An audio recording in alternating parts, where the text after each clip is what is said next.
বাংলার বাড়ি প্রকল্প নিয়ে ইতিমধ্যেই অনেক জলঘোলা হয়েছে। কখনো বা জমিজট নিয়ে অনিশ্চয়তা, কখনো আবার দুর্নীতির অভিযোগ উঠে এসেছে। ফের শাসক দলের বিরুদ্ধে কাটমানি নেওয়ার অভিযোগ। ডেবরা ব্লক যুব তৃণমূলের সহসভাপতি তথা তৃণমূলের পঞ্চায়েত প্রধানের স্বামী শেখ শহীরুল আলীর বিরুদ্ধে এই অভিযোগ উঠেছে। বাংলার বাড়ি প্রকল্পের উপভোক্তা ইলিয়াস খানের অভিযোগ, প্রকল্পের প্রথম দফার 60,000 টাকা অ্যাকাউন্টে ঢুকতেই তার বাড়িতে হাজির হন তৃণমূল নেতা শেখ শহীরুল আলী। তাকে ভয় দেখিয়ে প্রকল্পের পরবর্তী কিস্তির টাকা ঢোকা বন্ধ করে দেওয়ার হুমকি দেওয়া হয়। এখনো পর্যন্ত 3 বার মিলিয়ে মোট 8,000 টাকা নেন শহীরুল। ইতিমধ্যেই ডেবরার বিডিওর কাছে লিখিত অভিযোগ জমা করেছেন উপভোক্তা। আমার নামে 60,000 টাকা ঢুকছে। ঢোকার পর পঞ্চায়েতের সামনে শেখ সাহিরুল বলছে আমাকে পার্টি ফান্ড থেকে টাকা দিতে হবে। আমার কাছে 8,000 টাকা লিছে। নেওয়ার পর আমাদের ঘরে ধমকাচ্ছে, চমকাচ্ছে, ভয় করাচ্ছে। কোথায় ওটা? আমাদের ইসলামপুরে। আচ্ছা, কোন দলের পঞ্চায়েত সদস্য?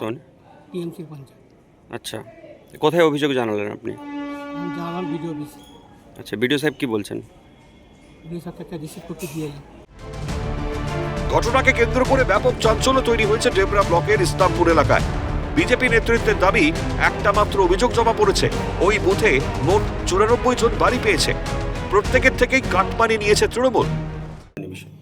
দেখুন, আমরা সবসময় বলে এসেছি যে তৃণমূল সব জায়গা থেকে কাটমানি নেয়।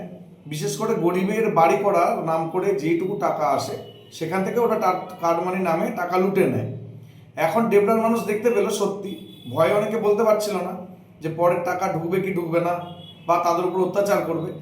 একজন মানুষ সাহস দেখিয়ে এগিয়ে এসেছেন। আমাদের কাছে খবর আছে ওই বুথে আরও 93 জনের কাছ থেকে উনি টাকা নিয়েছেন। একটা বুথেই যদি 94 জনের কাছ থেকে উনি টাকা নেন, তাহলে গোটা ব্লক জুড়ে কত হাজার মানুষের কাছ থেকে ওনারা টাকা নিয়েছেন ভেবে দেখুন।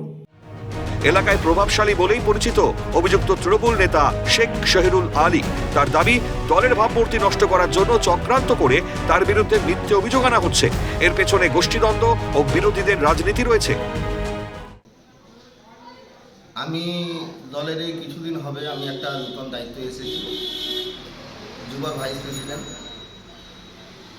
ভাইস প্রেসিডেন্ট থাকার পর কিছু লোকের জ্বালা হচ্ছে, যারা আমাদের পার্টিকে শেষ করতে যাচ্ছে, জ্বালা হচ্ছে। এবং আমরা তো একটি কর্মী, অঞ্চলে রাজনীতি করছি, একদম মাটি থেকে উঠে আসতেছি, আমাদেরকে না উঠতে দেওয়ার জন্য এইসব কার্যকলাপ করতেছি। অভিযোগের সত্যতা যাচাই করবে প্রশাসন, কিন্তু মাথার ওপর পাকা বাড়ির স্বপ্ন যারা দেখেন, বর্তমান দুর্মূল্যের বাজারে তারা সত্যিই অসহায়, তা এই ধরনের ঘটনাগুলি থেকেই স্পষ্ট। ডেবরা থেকে অভিষেক চক্রবর্তীর রিপোর্ট, ক্যালকাটা নিউজ।